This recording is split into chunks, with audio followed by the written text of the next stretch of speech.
A young man named Gao lies unconscious in a wrecked car at the bottom of a cliff. Not far off, Xing, a native village girl, watches the scene from a distance.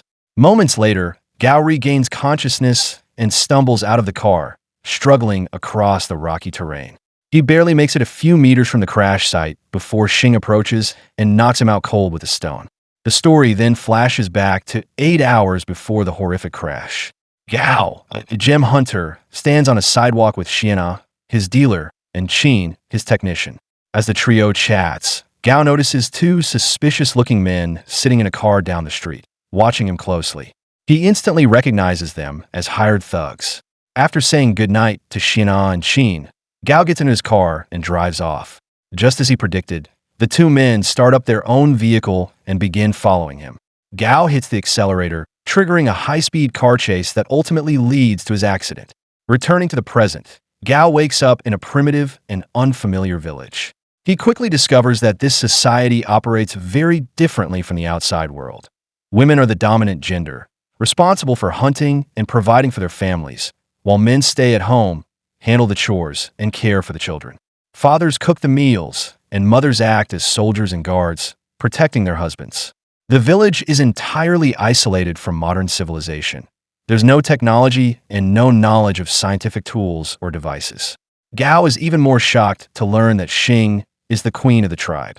At first, he doesn't believe any of it, assuming the villagers are just eccentric cosplayers with elaborate costumes and an impressive setup. He mocks Xing and insults the rest of the women, infuriating the proud tribe leader.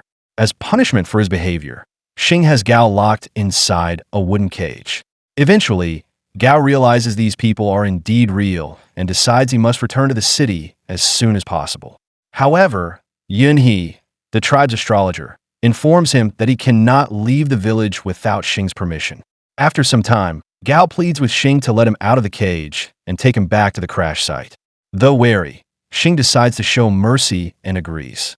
The two return to the wrecked car as Gao searches for anything useful. He finds a metal bat in the trunk and begins swinging it around playfully. But in a careless moment, he accidentally strikes Xing in the head, knocking her out cold.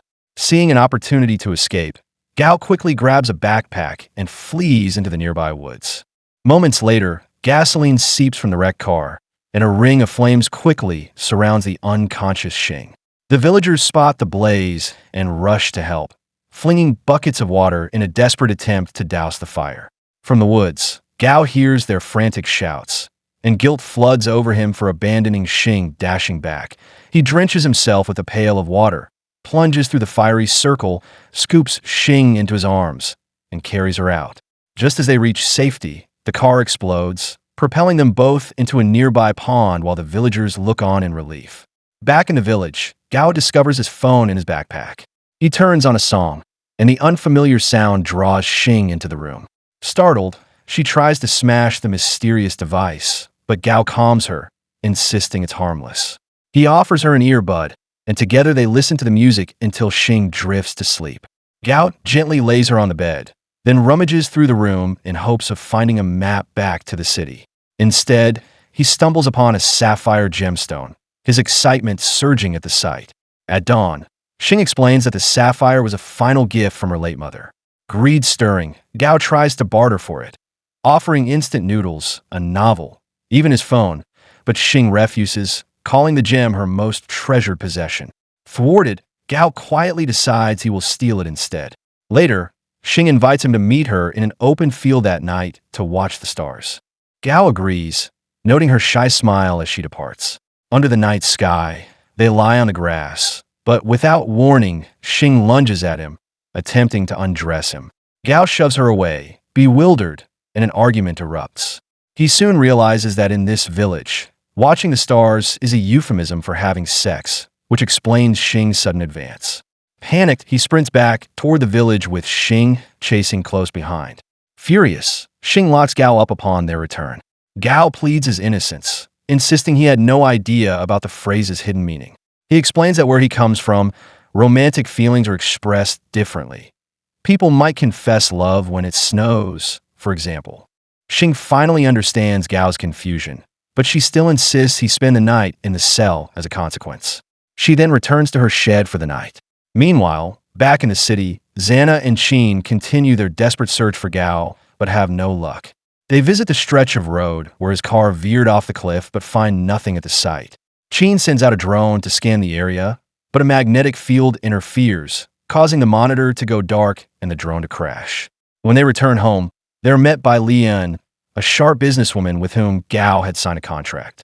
The agreement requires Gao to meet with her every 15 days, or else face a fine of 60 million.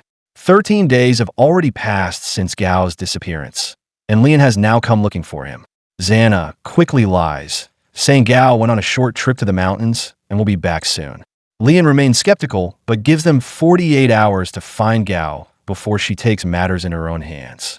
Back in the village, Xing takes Gao into the forest and suddenly confesses her love to him. She asks him to marry her, and then dumps a bucket of chicken blood on him.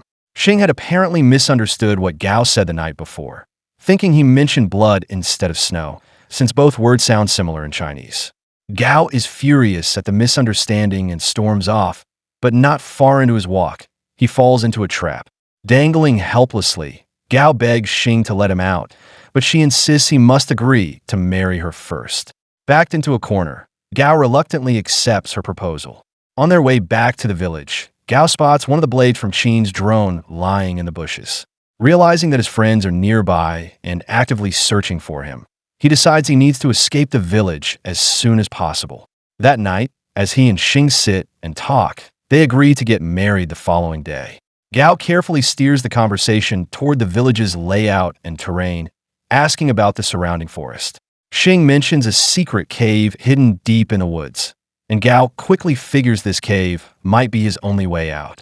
Gao also learns about the village's wine reserves and asks Xing to take him there. She agrees, and the two head to the central pantry where the wine is stored. Without her knowledge, Gao discreetly slips sleeping pills into the wine barrel, planning to use it during the wedding celebration to knock out the entire village. Later, back in Gao's room, Xing surprises him by offering her prized sapphire stone as an early wedding gift. Guilt washes over Gao, but he accepts the gem anyway.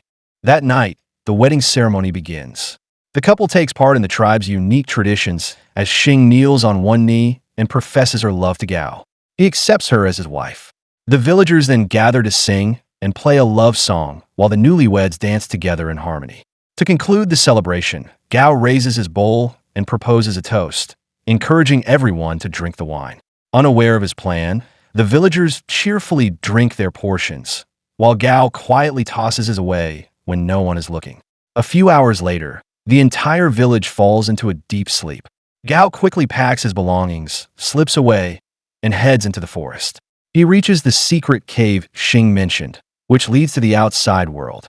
Without hesitation, he enters the dark tunnel and begins his journey back to the city.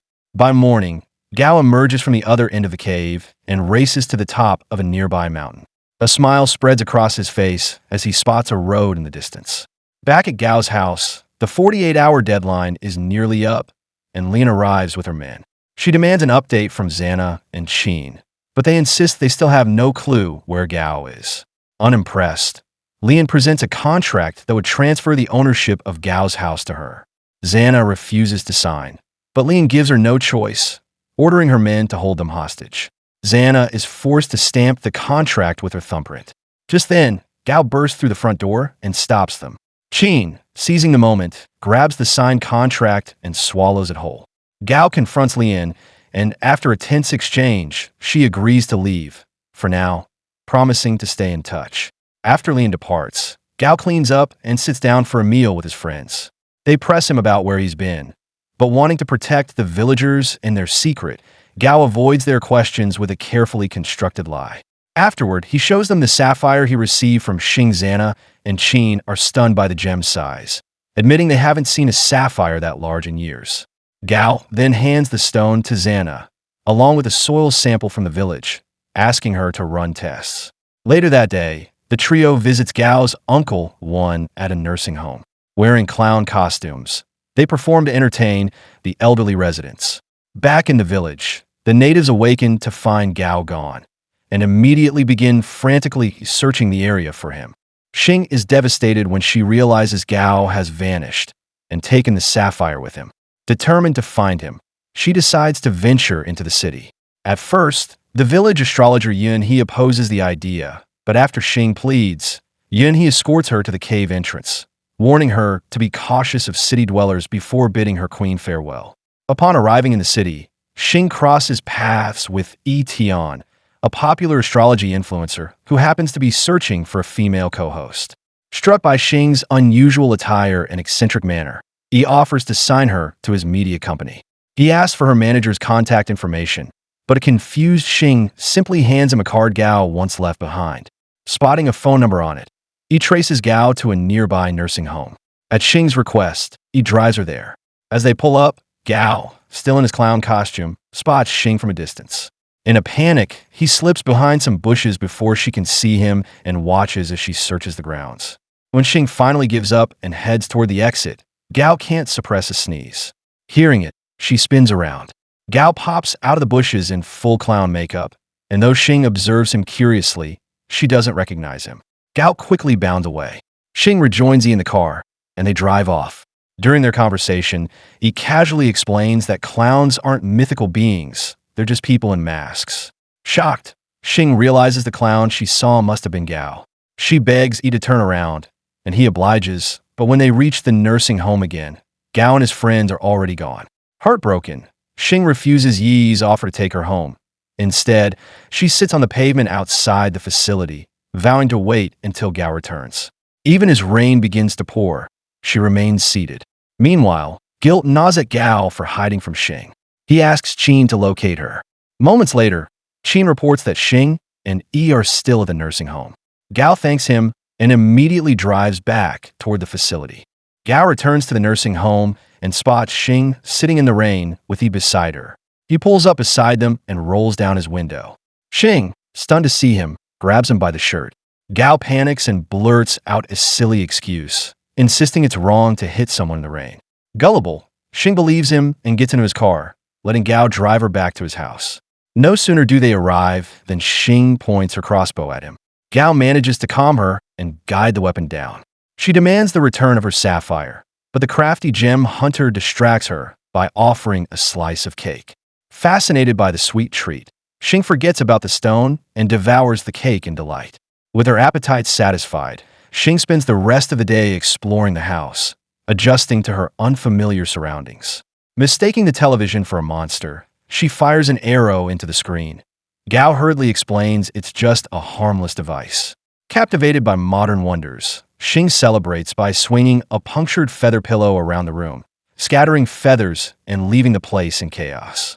The next morning, Xana visits and is stunned to find the living room in total disarray. Moments later, Xing strolls in, happily slurping instant noodles. Xana snatches the bowl and demands to know who she is and what she's doing with Gao. Annoyed by Xana's tone, Xing grabs her by the face, causing Xana to shriek in fear. Gao, awakened by the noise, rushes downstairs to discover Xana bound in a blanket with cloth over her mouth. He frees her and is horrified to learn Xing is responsible. Furious, Xana demands an explanation.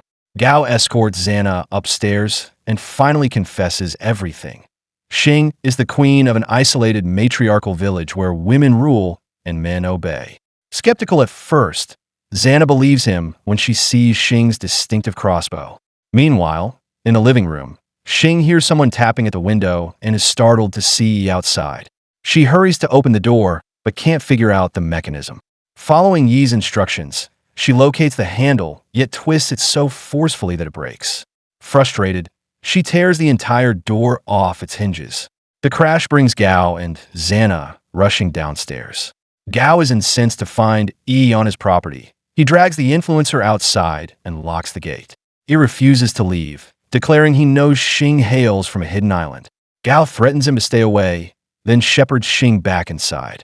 The following day, Gao takes Xing to a fashion boutique to buy modern clothes. While Xing tries on outfits, Gao steps outside to give her privacy. Outside, he spots Lian approaching and panics at the thought of her encountering Xing. He ducks behind a wall and watches anxiously as the formidable businesswoman enters the store.